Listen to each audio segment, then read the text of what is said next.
कल से महाकुंभ का निमंत्रण लेकर निकलेंगे मंत्री। डिप्टी सीएम केशव मौर्य को दक्षिण की जिम्मेदारी दी गई है। डिप्टी सीएम ब्रजेश पाठक को महाराष्ट्र की जिम्मेदारी और मंत्री स्वतंत्र देव सिंह को मध्य प्रदेश की जिम्मेदारी। मंत्री ए.के. शर्मा गुजरात लेकर पहुंचेंगे कुंभ का निमंत्रण। 13 जनवरी से शुरू हो रहा आस्था का महापर्व महाकुंभ कल से 30 दिसंबर तक राज्यों के भ्रमण पर रहेंगे अलग अलग मंत्री। तो बड़ी खबर आपको बता रहे हैं, जहां पर अब निमंत्रण लेकर मंत्री पहुंचेंगे और महाकुंभ का आयोजन किया जाना है, भव्य आयोजन किया जाना है। 13 जनवरी से शुरू होने जा रहा है, जिसको लेकर अब अलग अलग राज्यों को निमंत्रण पत्र देने के लिए खुद मंत्री पहुंचेंगे और कल से महाकुंभ निमंत्रण लेकर पहुंच जाना शुरू हो जाएंगे मंत्री।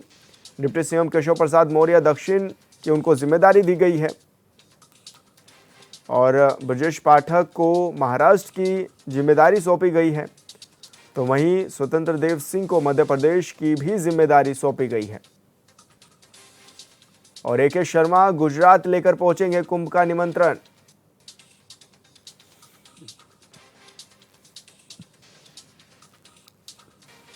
और 13 जनवरी से कुंभ का आयोजन किया जाना है।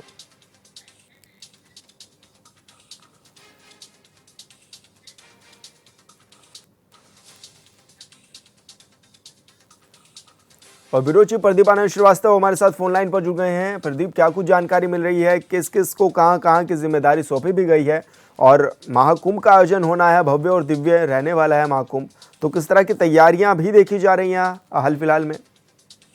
बिल्कुल, देखिए, अगर महाकुंभ की बात करें तो उत्तर प्रदेश में जो महाकुंभ है, इस बार का महाकुंभ दिव्य भव्य इसलिए है क्योंकि इस बार अंदर जो घाट हैं, घाट पहले तो घाट का नाम बदल दिया गया है। दूसरा ये कि एक अलग जिला घोषित कर दिया गया है। अपने आप में ये एक अद्भुत बात है। 76वां जिला उत्तर प्रदेश का हो गया है, प्रयागराज का जो कुंभ एरिया है।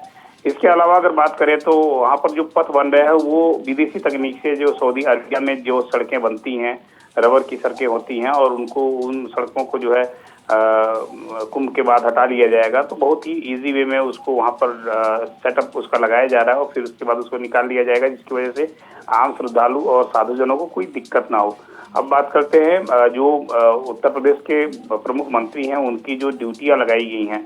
साउथ में अगर हम बात करें तो केशव प्रसाद मौर्य को भेजा जा रहा है। केशव प्रसाद मौर्य साउथ की पूरी जिम्मेदारी लेंगे। वहां पर भारतीय जनता पार्टी के राष्ट्रीय महासचिव राधा मोहन दास अग्रवाल केरल में ऑलरेडी बैठे हुए हैं, तो दोनों लोग एक साथ कोलैबोरेट करके और साउथ की पूरी जिम्मेदारी निभाएंगे। ब्रजेश पाठक को महाराष्ट्र भेजा गया। इसके अलावा अगर बात करें तो देव सिंह को मध्य प्रदेश की जिम्मेदारी मिली है। इसी तरह से अगर बात करें तो उत्तराखंड राज्य के प्रभारी रह चुके दुष्यंत जी को उत्तराखंड का जो है प्रभार दिया गया है। राजस्थान में अगर हम बात करें तो राजस्थान के जो मुख्यमंत्री हैं भजन लाल शर्मा, उनको यह जिम्मेदारी दी गई है। अलग अलग जगहों पर अलग अलग जिम्मेदारियों से जो है नवाजा गया है। और इस बार का जो कुंभ है वो निश्चित रूप से दिव्य भव्य इस मामले में होगा क्योंकि देखिए, इस बार इको फ्रेंडली सारी जो भी वस्तुएं वहां पर बिकेंगी इको फ्रेंडली होंगी, जिससे प्रदूषण की आशंका बिल्कुल कम हो। वन यूज पॉलीथीन का प्रयोग वहां पर जो है शासन की तरफ से निर्देशित किया गया है। और ठोंगे जो है, जो लुप्त प्राय हो चुके थे, ठोंगों का प्रयोग जो है सामान खरीदने के लिए किया जाएगा। तो इस तरह की तमाम छोटी छोटी चीजें हैं, उनको ध्यान में रखते हुए कुंभ को और दिव्य और भव्य बनाने की तैयारी चल रही है। तो ऐसे में मुख्यमंत्री योगी आदित्यनाथ ने किस तरह से निवेदन किया है, किस तरह से आमंत्रित कर भी रहे हैं वो सभी को? देखिए, योगी आदित्यनाथ आज गोरखपुर में हैं और वो कल भी गोरखपुर में रहेंगे। परसों अगर हम बात करें तो 6 तारीख की शाम को लखनऊ पहुंचेंगे और 7 तारीख को सवेरे वो पहुंचेंगे प्रयागराज। प्रयागराज में पीएम मोदी भी आने वाले हैं और तैयारियों का जायजा लेंगे सीएम योगी। और अगर उनके निवेदन की बात करें तो सबसे पहला जो निवेदन उन्होंने भेजा है वो जनकपुर भेजा है। जनकपुर के बाद अयोध्या भेजा है और अयोध्या के बाद जो आम जनमानस है, आम जनमानस को सोशल मीडिया और टेलीविजन चैनल, अखबारों के माध्यम से उनकी अपील जो है उन तक पहुंची है।